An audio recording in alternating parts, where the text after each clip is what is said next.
Welcome dear students, कैसे हैं आप सभी लोग। उम्मीद करता हूं आपकी पढ़ाई बहुत जबरदस्त लेवल पर चल रही होगी। आप सभी 5 मई के लिए पूरे डेडिकेशन के साथ 100% एफर्ट्स के साथ आप लगातार अपने सिलेक्शन को सिक्योर करने की कोशिश कर रहे होंगे। लेकिन लगातार एक और चीज मैं ऑब्जर्व कर रहा हूं कि आपकी एनर्जी धीरे धीरे कम हो रही है। आप धीरे धीरे कहीं ना कहीं डिप्रेशन में, या आप धीरे धीरे कहीं ना कहीं इस सोच में जा रहे हैं कि अब इस साल सिलेक्शन होने वाला नहीं है। अरे भाई, अंतिम क्षण तक युद्ध लड़ना, तब फिर सोचेंगे होगा या नहीं होगा। अभी से सोचने से कोई मतलब नहीं है। अभी तो तुम लगातार पढ़ाई करो, एमजीसीआई के साथ, इस बॉटनी हिंदी फाइटर बैच के साथ लगातार बने रहो, वो भी फुल एनर्जी के साथ। अरे जब तुम में एनर्जी रहेगी तब तो मेरे अंदर एनर्जी रहेगी सिलेबस को कंप्लीट करवाने की। यदि तुम्हारी एनर्जी ही कम होने लगी तो भाई हम भी तो टीचर हैं, हम भी इंसान हैं, हमारी भी जो एनर्जी है वो कम होने लगेगी। बट मैं कह रहा हूं तुम एनर्जी बना के रखो, मैं भी एनर्जी बना के रखूंगा। हमें मिलकर इस सिलेबस को भी कंप्लीट करना है, साथ ही साथ हमें ज्यादा से ज्यादा बच्चों के सिलेक्शन भी करवाने हैं। तो आइए स्टार्ट करते हैं बायोलॉजी का एक नया चैप्टर जिसका नाम है बायोमोलिक्यूल। बेटा, बायोमोलिक्यूल जो चैप्टर है, इससे इस कोचिंग इंडस्ट्री के, इस नीट एग्जाम की दुनिया के सारे बच्चे डरते हैं। उन्हें लगता है बायोमोलिक्यूल बड़ा बोरिंग सा चैप्टर है, इसे पढ़ेंगे, इसे पढ़ें ही क्यों, इसे तो छोड़ देते हैं, एक दो क्वेश्चन नहीं बनेंगे तो क्या होगा। बट आप पढ़ें, आपको मजे आ जाएंगे बायोमोलिक्यूल पढ़कर। यहाँ एनसीईआरटी खुली है, बट मैं एक एक लाइन, एक एक शब्द आपको जो सुना रहा हूं, पूरा फोकस उस पर रखना, एक एक शब्द सीख लेना। तो आइए स्टार्ट करें जैव अणु चैप्टर को, बायोमोलिक्यूल चैप्टर को। वास्तव में ये जो बायोमोलिक्यूल है, इसमें हम केवल एक काम करेंगे, वो है तत्वीय विश्लेषण, या जिसे बोलते हैं एलिमेंटल एनालिसिस। इस एलिमेंटल एनालिसिस की कड़ी में हम दो चीजों की तुलना करेंगे। एक रहेगा जीवित जीव, दूसरी रहेगी भूपर्पटी। जब वैज्ञानिकों ने तत्वीय विश्लेषण के दौरान जीवित जीव व भूपर्पटी की तुलना करी तो इन्होंने ये पाया कि इन दोनों स्थानों पर जो तत्व मिलते हैं, जो एलिमेंट मिलते हैं, वो सेम टाइप के मिलते हैं। मतलब जीवित जीव के नमूने में व भूपर्पटी के नमूने में मिलने वाले सभी तत्वों के प्रकार समान होते हैं, लगभग समान होते हैं। फिर भी एक छोटी सी चीज ऑब्जर्व करी कि जीवित जीवों में कार्बन व हाइड्रोजन का परसेंटेज भूपर्पटी की तुलना में ज्यादा होता है। तो ये पूरा पैराग्राफ सिर्फ हमसे दो ही लाइनें कह रहा है कि जीवित जीव व भूपर्पटी के नमूने में मिलने वाले तत्व समान होते हैं। कार्बन व हाइड्रोजन की जो मात्रा है वो जीवित जीव में ज्यादा और भूपर्पटी में कम होती है। अब आगे हम चलें और तत्वीय विश्लेषण के तरीके को सीखें कि तत्वीय विश्लेषण करते कैसे हैं। इसके लिए हम सिंपल सा एक काम करेंगे, एक जीवित ऊतक का टुकड़ा लेंगे। वो टुकड़ा प्लांट के केस में सब्जी का, एनिमल के केस में हमने यकृत का एक टुकड़ा ले लिया।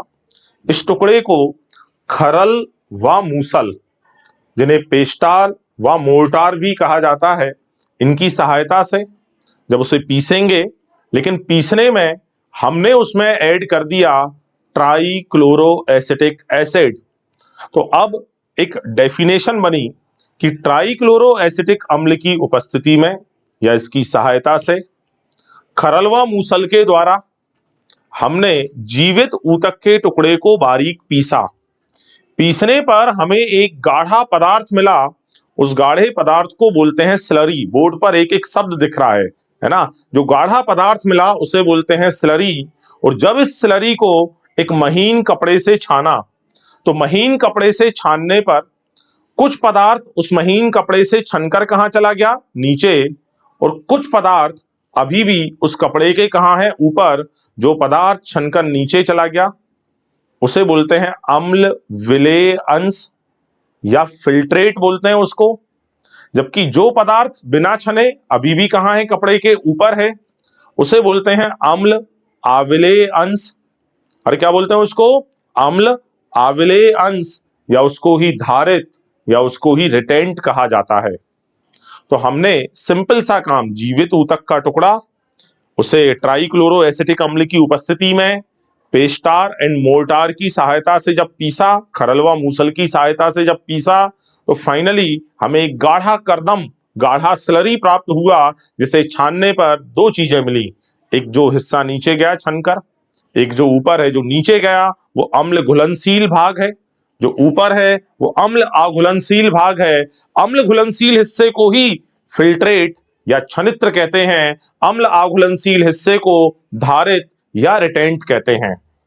बाद में हमने ये पाया कि अम्ल घुलनशील अंश में हजारों प्रकार के कार्बनिक अणु मौजूद हैं, और ये सारे जो कार्बनिक अणु हैं इन्हें जैव अणु या बायोमॉलिक्यूल कहा जाता है।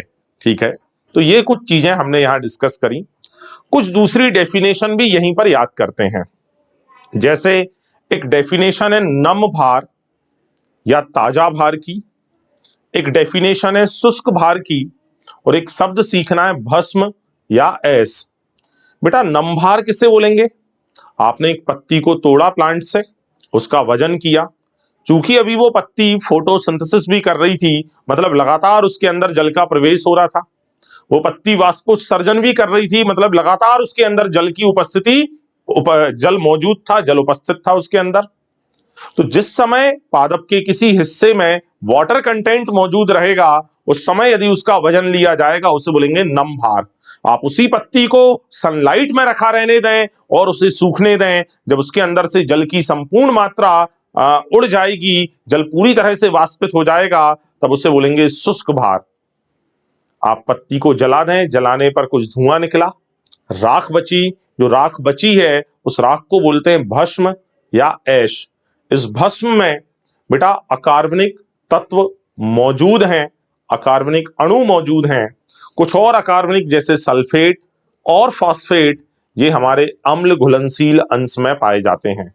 ठीक है, यहां पर यदि हम बात करें, एक टेबल यहां पर हमने बनाई है, जीव ऊतकों में मिलने वाले अकार्बनिक अवयवों की सूची यदि हम देखें, तो इसमें mainly sodium, potassium, calcium, magnesium, water, इसके अलावा NaCl, CaCO3, सल्फेट और फॉस्फेट। तो बहुत आसान है, सोडियम पोटेशियम पहले कॉलम में, कैल्शियम मैग्नीशियम दूसरे कॉलम में, फिर आप ले लो यहाँ पे वाटर, वो तो आना ही है कार्बनिक में, सोडियम से ले लो NaCl, कैल्शियम से ले लो कैल्शियम कार्बोनेट, और लास्ट में ले लो सल्फेट व फॉस्फेट। तो ये हो गए अकार्बनिक।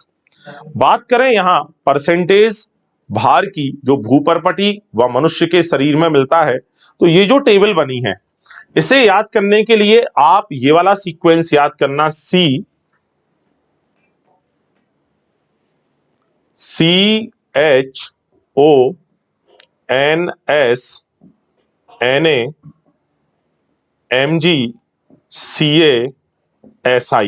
ठीक है।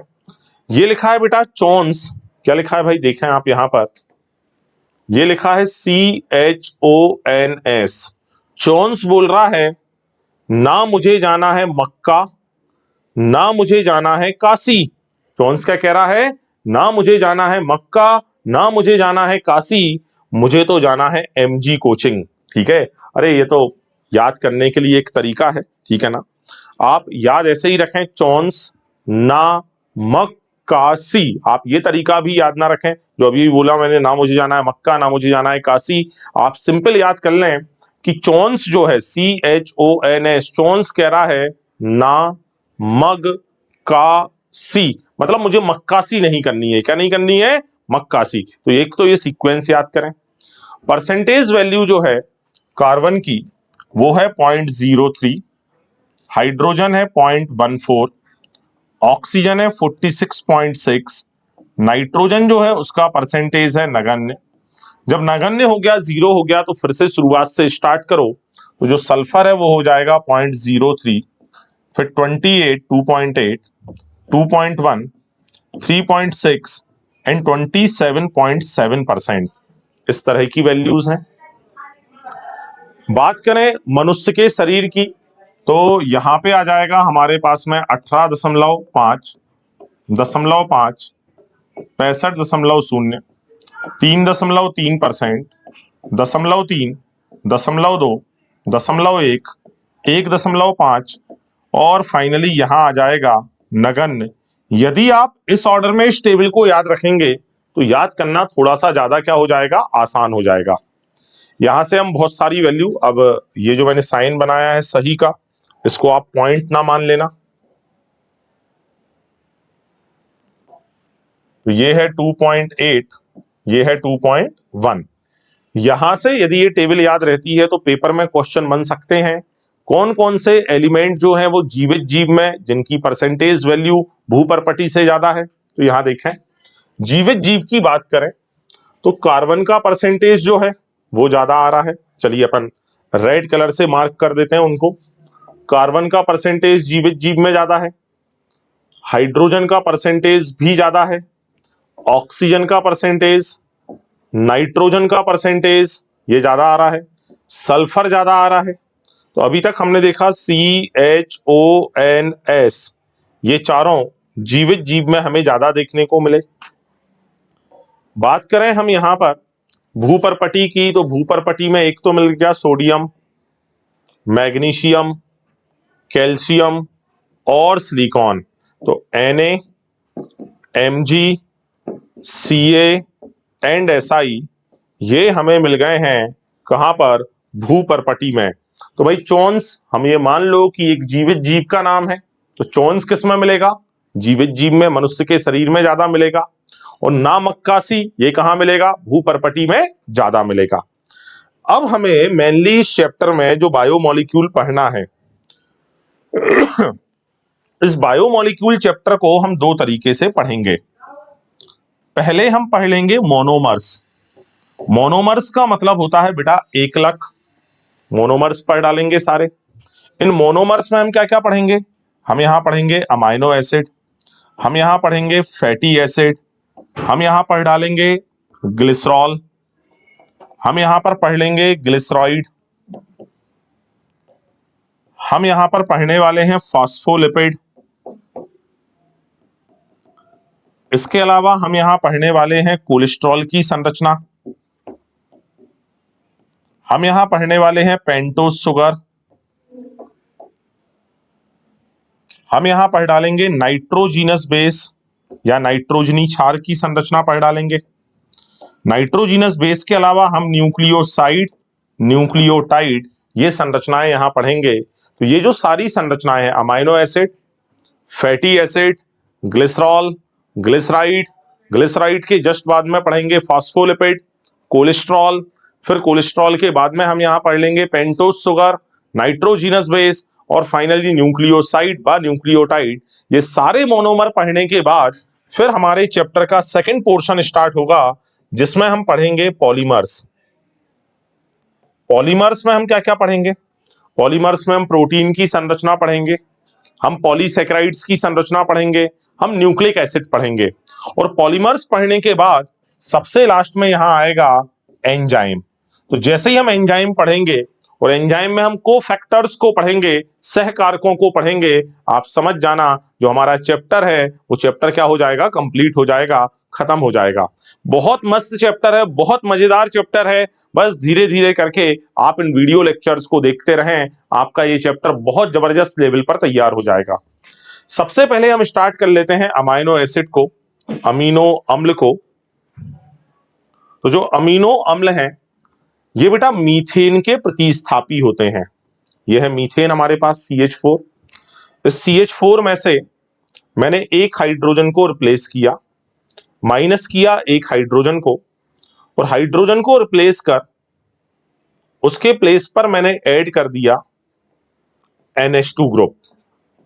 एक और हाइड्रोजन को रिमूव किया, इसके प्लेस पर ऐड कर दिया मैंने COOH ग्रुप या अम्ल समूह ऐड कर दिया। एक और हाइड्रोजन मैंने रिमूव किया, इसके प्लेस पर मैंने ऐड कर दिया R को यहां सिर्फ आप अपने केमिस्ट्री के नॉलेज से एल्किल ग्रुप मत बोलना। ये जो R है यहां पर बेटा ये भिन्न परिवर्तनशील समूह है जो चेंज होगा, लगातार क्या होगा, चेंज होते रहेगा। तो ये भिन्न परिवर्तनशील समूह है। तब फाइनल हमें क्या मिला, C, यहां H, ये मिल गया NH2 ये COOH और ये मिल गया R समूह। मतलब एक कार्बन पर ही अमीनो समूह है और उसी कार्बन पर अम्ल समूह भी मौजूद है। जब सेम कार्बन पर अमीनो व अम्ल समूह मौजूद होते हैं तब उसे बोलते हैं अमीनो अम्ल। क्या बोलते हैं? अमीनो अम्ल बोलेंगे। तो यहां ये जो मीथेन है, मीथेन में हमने क्या करवाया? प्रतिस्थापन। मतलब अमीनो अम्ल क्या है? अमीनो अम्ल प्रतिस्थापित मीथेन है, इसके अलावा ये कुछ और नहीं है। अब आर समूह जैसे जैसे चेंज होगा, आर समूह यदि हाइड्रोजन रहे, आर समूह यदि CH3 रहे, आर समूह यदि CH2OH हो जाए, हाइड्रोक्सी मैथिल हो जाए, तब अमीनो अम्ल का प्रकार, उसका नाम जो है वो परिवर्तित हो जाएगा।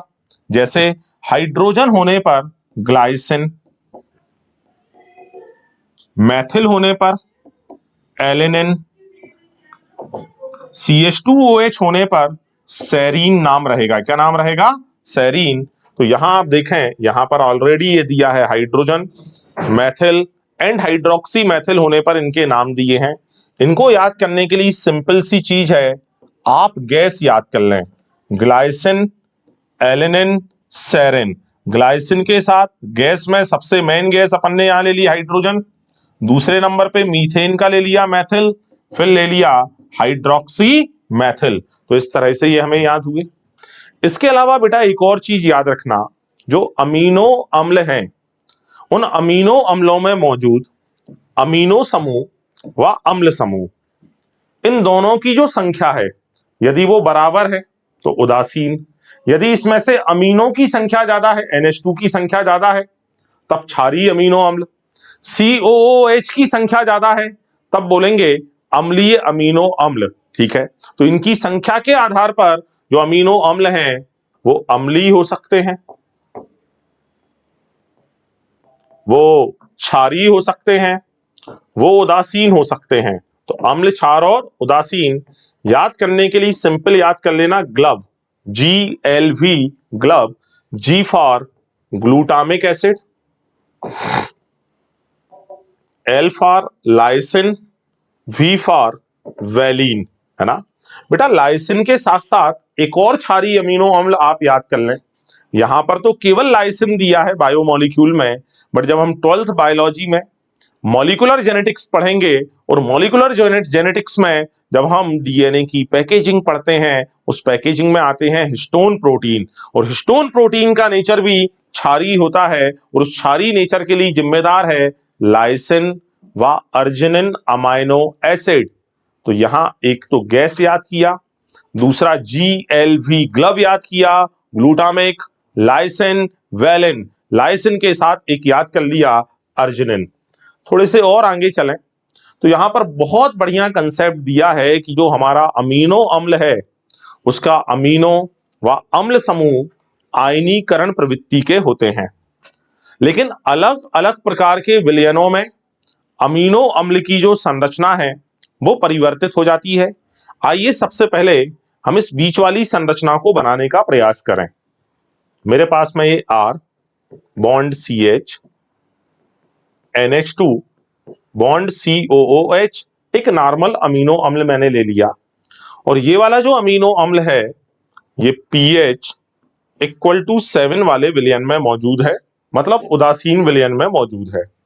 चूंकि विलयन उदासीन है, तो विलयन के उदासीन होने पर अब ये जो अम्ल है ये बोलेगा मैं तो अम्ल हूं, मैं अपने नेचर को प्रूव करूंगा, मैं अपने नेचर को प्रकट करूंगा, और जब ये अपने नेचर को प्रकट करेगा तो ये अपने H+ को डोनेट करेगा, इसलिए यहां बचेगा COO माइनस। ठीक है, ये चार्ज आ जाएगा, H+ बाहर होगा। ये NH2 क्षार है, लॉन पेयर मौजूद है इस पर, ठीक है ना। ये NH2 कहेगा मैं मेरी क्षारीय प्रवृत्ति को प्रकट करूंगा। भाई अम्ल जब उदासीन है, जब घर पे ना मम्मी है ना पापा है, तो घर पे जो बच्चे हैं वो अपने आप को पूरी तरह से एक्सप्रेस करते हैं, लेकिन मम्मी और पापा के होने पर वो अपने आप को प्रकट नहीं कर पाते। तो ऐसा ही यहां हो रहा है, ये अमीनो अम्ल का अम्ल समूह ने अपने आप को शो किया, बोले मैं H+ डोनेट करूंगा। क्षार कह रहा है मैं H+ को एक्सेप्ट करूंगा, तो इसने इस NH2 ने इस H+ को एक्सेप्ट किया, बन गया NH3+। ठीक है, ये जो संरचना है इसे बोलते हैं ज्विटर आयन, जो ऑलरेडी यहां नीचे लिखा हुआ है। आइए यहां चलते हैं। ये वाली संरचना में अगेन मेरे पास वही अमीनो अम्ल मौजूद है, NH2 bond CHR COOH। But यहां हमने अब इस बार लिया है एसिडिक मीडियम, अम्लीय माध्यम ले लिया। अरे भाई, हम सभी जानते हैं ऑर्गेनिक केमिस्ट्री के बेसिस पर कि COOH एक दुर्बल अम्ल है। मतलब अम्ल तो है लेकिन दुर्बल है, वीक है। यदि इसकी जगह, इसके स्थान पर या इसी के साथ में कोई स्ट्रॉन्ग एसिड आ जाए, यदि ये स्ट्रॉन्ग एसिड की प्रेजेंस में हो, तब ये COOH अपने आप को, अपने मूल स्वरूप को प्रकट करने वाला नहीं है। अब ये H+ को डोनेट करने वाला नहीं है। तो चूंकि ये अमीनो अम्ल एसिडिक मीडियम में मौजूद है, तो अब यहां से COOH अपने H+ को डोनेट करने वाला नहीं है, क्योंकि माध्यम में ऑलरेडी बहुत सारे H+ मौजूद हैं। बट ये NH2, ये तो क्षार है, इस पे तो लॉन पेयर है, और माध्यम में इस बार क्या है, बहुत सारे H+। तो अब ये NH2 यहां वाला H+ ना लेकर जो विलयन का H+ है, जो मीडियम का H+ है, उसे एक्सेप्ट करेगा और बन जाएगा NH3+। ठीक है। सेम इसी तरह से यदि हम बात करें अल्कलाइन मीडियम की, क्षारीय माध्यम की बात करें, तो अब हमारा जो COOH है वो अपने H+ डोनेट करेगा, और H+ डोनेट करके उन्हें कहां भेज देगा, मीडियम में। अरे कहां भेज देगा भाई, मीडियम में भेज देगा। और मीडियम कैसा है, क्षारीय।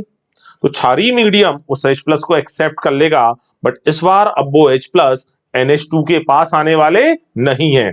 तो पेपर में यदि ये क्वेश्चन आएगा तो आप ये ना सोचें कि सेम ऐसा ही ABC लिखा आ जाए। मान लो वो इसको A बोल दे, इसको B कहे, इस संरचना को C कहे, और आपसे पूछेगा ये संरचनाएं किस पीएच वाले विलयन में या किस प्रकार के विलयन में हमें देखने को मिलती हैं। तो हमें बताना होगा कि भाई जैसे ये संरचना है, क्या इसका अम्ल अपने आप को शो कर पाया, अपने आप को प्रदर्शित कर पाया, नहीं कर पाया। मतलब ये संरचना निश्चित है अम्लीय माध्यम में मिली। यहां देखें, यहां पर NH2 अपने आप को प्रकट नहीं कर पाया, उस पर कोई चार्ज नहीं आया, उसने किसी H+ को एक्सेप्ट नहीं किया। मतलब ये संरचना क्षारीय विलयन में मिलेगी। अरे यहां तो अम्ल भी अपने आप को प्रकट कर रहा है, क्षार भी अपने आप को प्रकट कर रहा है। मतलब स्पष्ट है ये संरचना उदासीन विलयन में मिलेगी, और यही है ज्विटर आयन। यहीं पर एक और चीज देख लेते हैं। कुछ अमीनो अम्ल जो हैं बेटा, वो एरोमेटिक प्रवृत्ति के होते हैं। याद रखें, TTP, tryptophan, tyrosine, phenyl alanine, यहां ये लिखे हुए सारे जो एग्जाम्पल हैं। ठीक है। तो TTP, tryptophan, tyrosine, phenyl alanine. आगे चलें, और अब हम यहां पर अगली कैटेगरी के मोनोमर्स पर आ गए हैं, जिनका नाम है लिपिड। लिपिड की यदि हम बात करें तो लिपिड जल में आघुलनशील होते हैं। ये जो लिपिड है ये सिंपली फैटी एसिड के फॉर्म में मिल सकती है, ग्लिसरॉल के फॉर्म में मिल सकती है, ग्लिसरॉइड के फॉर्म में मिल सकती है, कोलेस्ट्रॉल, फॉस्फोलिपिड, इन चीजों में, या ये सभी जो नाम मैंने बोले हैं ये लिपिड के अंतर्गत ही आते हैं।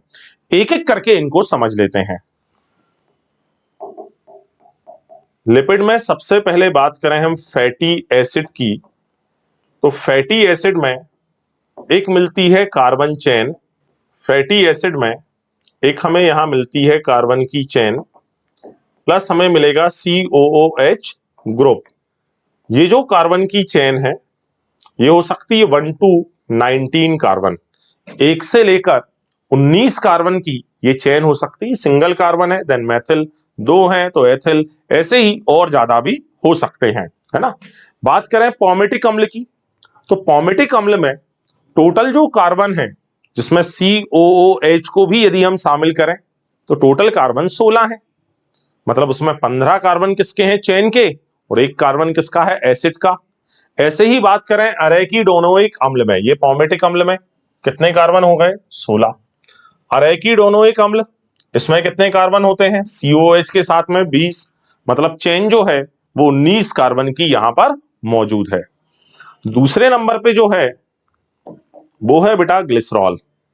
ग्लिसरॉल का सिंपल फार्मूला है CH2OH, CHOH एंड CH2OH। तो ये जो है ये है हमारी ग्लिसरॉल, जिसे नॉर्मली हम ट्राई हाइड्रोक्सी प्रोपेन भी कहते हैं। अब जो ग्लिसरॉल है ये रिएक्शन करेगी फैटी एसिड के साथ में, और ग्लिसरॉल की रिएक्शन एक फैटी एसिड से होने पर मोनोग्लिसराइड, दो से होने पर डाइग्लिसराइड, तीन से होने पर ट्राइग्लिसराइड बनेगा। आइए यहां देखें किस तरह से बनेगा। CH2OH, CHOH, CH2OH। यहां पर यदि मैं लेकर आ जाऊं हमारे ग्लिसराइड्स को, सॉरी फैटी एसिड को, R1 bond COOH, I2 bond COOH, ये जो कार्बन की चेन है R1 I2, इसमें 1 से लेकर 19 कार्बन तक के एटम यहां पर प्रेजेंट हैं। अब यहां पर क्या होगा भाई, ये जो रिएक्शन है इस रिएक्शन को बोलते हैं एस्टेरिफिकेशन रिएक्शन। इस एस्टेरिफिकेशन रिएक्शन में बीच में से वाटर मॉलिक्यूल जो है वो क्या होने वाला है, बाहर हो जाएगा।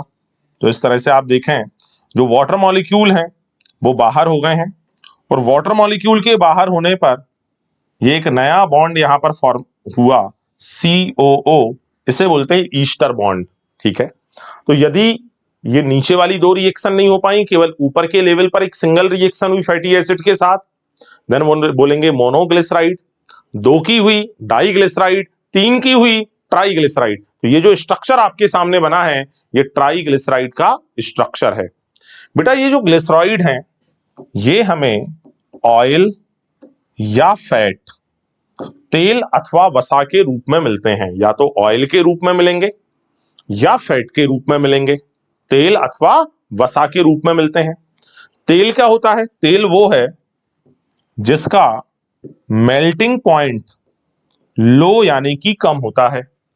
और मेल्टिंग पॉइंट कम होने से क्या फायदा मिलेगा, मेल्टिंग पॉइंट चूंकि कम है, क्या कम है भाई, मेल्टिंग पॉइंट जो है वो लो है, मेल्टिंग पॉइंट जो है वो कम है, इसलिए सर्दियों में भी ये हमें लिक्विड स्टेट में या तेल की ही अवस्था में मिलते हैं। जबकि जो फैट है चूंकि इसका जो मेल्टिंग पॉइंट है वो हाई होता है, ज्यादा होता है, और सर्दियों में क्या होगा, टेम्परेचर उससे क्या हो गया कम, इनके मेल्टिंग पॉइंट से क्या हो गया कम।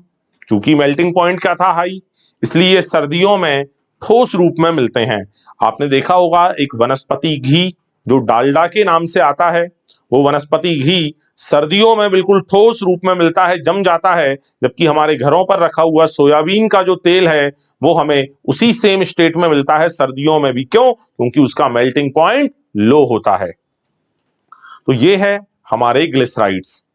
इसी में थोड़े से और आगे चलें तो एक जटिल संरचना का लिपिड हमें देखने को मिलेगा जिसका नाम है फास्फोलिपिड। मेनली ये फास्फोलिपिड जो है उसमें भी जटिल संरचना वाला जो लिपिड जो तंत्रिका कोशिकाओं में मिलता है बेटा उसका नाम है लेसिथिन, है ना। तो लेसिथिन की संरचना जो है उसमें रहेगा वो ग्लिसराइड ही, बस उसमें रहेगा ये कि एक फास्फोरस युक्त कंपाउंड रिएक्शन कर लेगा। आप यहां देखें ये है हमारी ग्लिसरॉल CH2O, या चलिए एक सिंपल चेन बस बता देता हूं कार्बन की।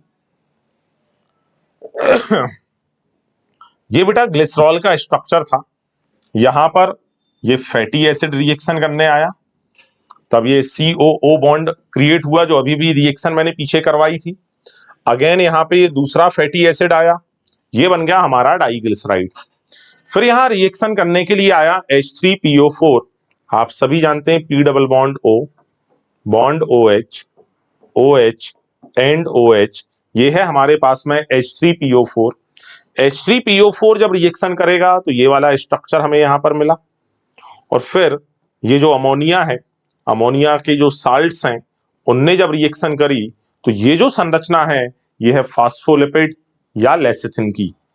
अच्छा, इस संरचना में यहाँ एक डबल बॉन्ड है, हिंदी एनसीईआरटी में नहीं बना है, इंग्लिश में है, आप जरूर इसको बना लें। ये 6 कार्बन की रिंग, एक और 6, 6, 5, ये 6 कार्बन की चेन जिसमें बाइफर्केशन है ना। तो ये जो संरचना है ये संरचना है कोलेस्ट्रॉल की। ठीक है, तो पॉमेटिक एसिड, ग्लिसरॉल, ट्राइग्लिसराइड, ये चीजें आप इन संरचनाओं को जरूर याद रखें। थोड़े से आगे चलें तो अब हम आ चुके हैं नाइट्रोजीनस बेस पर, पेंटोज शुगर पर। तो बेटा पेंटोज शुगर की संरचना आप सभी जानते हैं, दो प्रकार की है, एक राइबोज, एक डीऑक्सी राइबोज। जो राइबोज शुगर है उसमें जो फर्स्ट कार्बन है उस पर HOH, सेकंड पर भी HOH, थर्ड पर भी HOH, फोर्थ पर नीचे की तरफ H, ऊपर की तरफ CH2OH। यह है पेंटोज में राइबोज शुगर। केवल और केवल सेकंड नंबर कार्बन पर राइबोज में जहां HOH था उसके प्लेस पर HH लगा दें तो बन जाएगी डीऑक्सी राइबोज शुगर, जो प्रेजेंट होती है डीएनए में। इसके अलावा ये जो शुगर है ये ग्लूकोज है, first second third fourth fifth and ऊपर की तरफ सिक्स नंबर का कार्बन है जिन पर HOH प्रेजेंट है। ठीक है, बात करें नाइट्रोजीनस बेस की, तो बेटा जो नाइट्रोजीनस बेस हैं वो दो टाइप के हैं, one is purine and other is pyrimidine. ये जो प्यूरीन है ना, इस प्यूरीन का में आता है एडेनिन और ग्वानिन, पायरिमिडीन में साइटोसिन, यूरेसिल व थायमिन आते हैं। बेटा एडेनिन की बात करें या ग्वानिन की, ये डबल रिंग कंपाउंड है, इसमें जो दो रिंग हैं उसमें एटम्स हैं CN, CN, CC, दोनों C के अल्टरनेट में N, दोनों N के बीच में C। जबकि पायरिमिडीन सिंगल रिंग कंपाउंड है, इस सिंगल रिंग में CN, CN, CC केवल यही एक अरेंजमेंट रहने वाला है। आपको याद होगा जब हमने क्लासरूम प्रोग्राम में इनको डिस्कस किया था तो इनको याद करने की ट्रिक्स भी हमने डिस्कस करी थी, जिसमें जो एडेनिन व ग्वानिन था इसके लिए हमने याद किया था नो NH2, जबकि जो साइटोसिन, यूरेसिल व थायमिन थे इनके लिए हमने याद किया था नू CH3। ठीक है, तो नो NH2 व नू CH3, इससे ये सारे के सारे स्ट्रक्चर हमें याद रहने वाले हैं। चलिए यहां पर एक चीज याद रखें, नाइट्रोजीनस बेस, इस नाइट्रोजीनस बेस में यदि प्यूरीन है तो बेटा प्यूरीन का एटम नंबर 9, जबकि यदि पायरिमिडीन है तो पायरिमिडीन का एटम नंबर 1 ये बॉन्ड बनाने में पार्टिसिपेट करेगा। सर बोले कौन है एटम नंबर 9 और कौन सा है एटम नंबर 1? तो बेटा यहां पर ये है 9th नंबर का एटम और ये है फर्स्ट नंबर का एटम, इन दोनों को ही याद रखना है, ये बॉन्ड बनाने में पार्टिसिपेट करेंगे।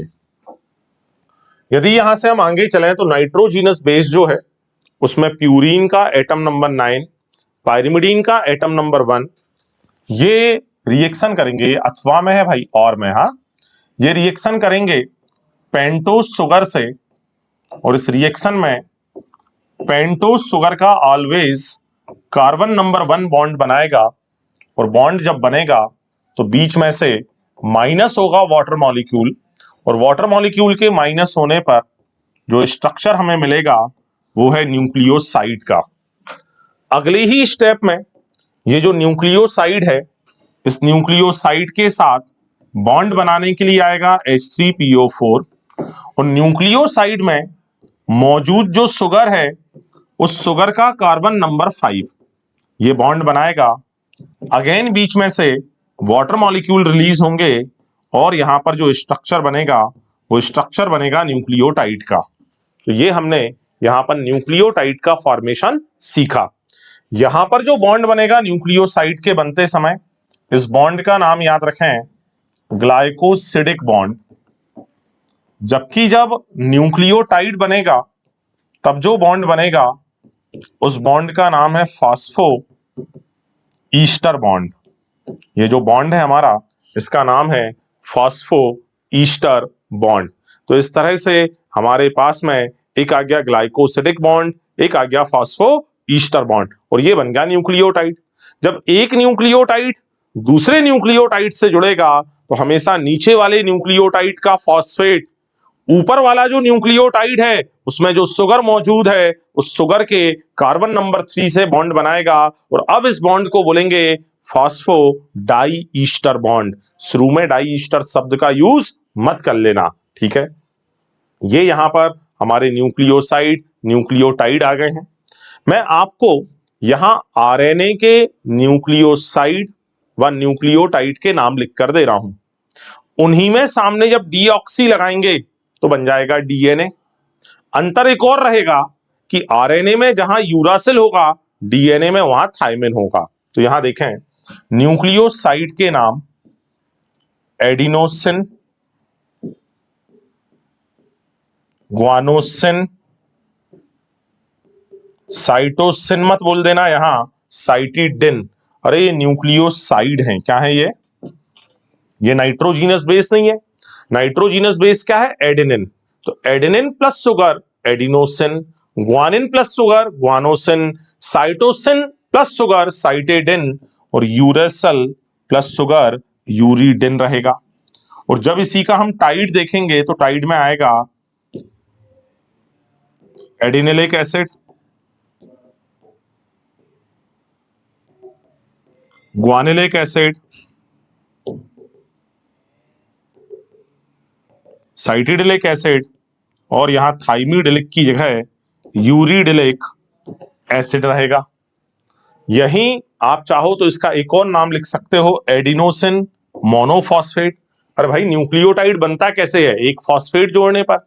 ये साइड एडिनोसिन, इसमें एक फॉस्फेट जोड़ा monophosphate, guanosine monophosphate, cytidine monophosphate, uridine monophosphate. But गलती से इसे ऐसा मत बोल देना, एडिनिलिक एसिड मोनोफॉस्फेट। एएमपी का full form is not a adenylic acid monophosphate, ये रहेगा एडिनोसिन मोनोफॉस्फेट। यदि आपने एडिनिलिक मोनोफॉस्फेट बोल दिया, इसका मतलब तो ये हो जाएगा यहां कितने फॉस्फेट प्रेजेंट हैं? 2, डाइफॉस्फेट कंडीशन आ जाएगी।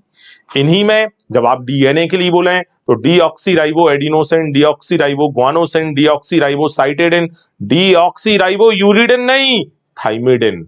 ठीक है, क्योंकि वहां थाइमिडिन प्रेजेंट होता है।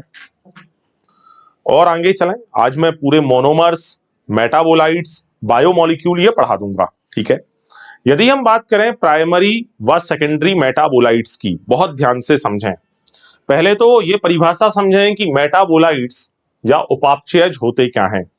तो वे पदार्थ जिनका संश्लेषण मेटाबॉलिज्म के दौरान होता है या जो मेटाबॉलिज्म के लिए आवश्यक होते हैं।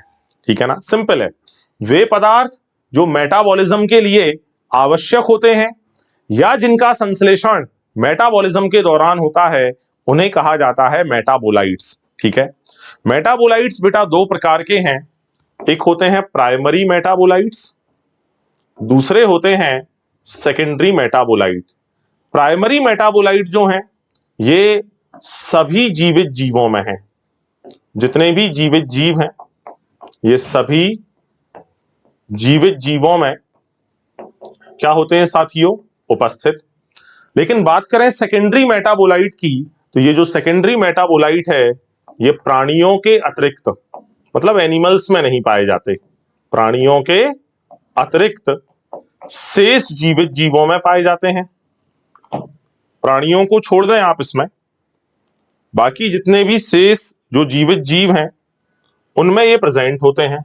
प्राणियों के अतिरिक्त शेष, या जिसे बोलते हैं रिमेनिंग लिविंग ऑर्गेनिज्म, उनमें ये पाए जाते हैं।